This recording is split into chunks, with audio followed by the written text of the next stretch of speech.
ఎగిరేటి ఏనుగొచ్చి పలికేటి జింకలొచ్చి నడిచేటి చేపలొచ్చి అడవికి రమ్మనగా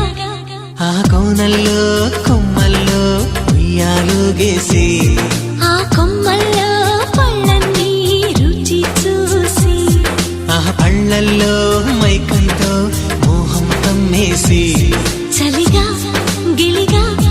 తొలిగా త్వరగా అటుగా ఇటుగా మరి నువ్వే నాకు ముద్దిస్తావని తడివేదాలు ముద్రిస్తావని నమ్మడానికి ఎంత బాగుందో నీకోసం రెక్కల గుర్రం ఎక్కి వస్తానని పగడపు దీనికి నిన్నే నేను తీసుకెళ్తానని ఇక ఏ నాటికి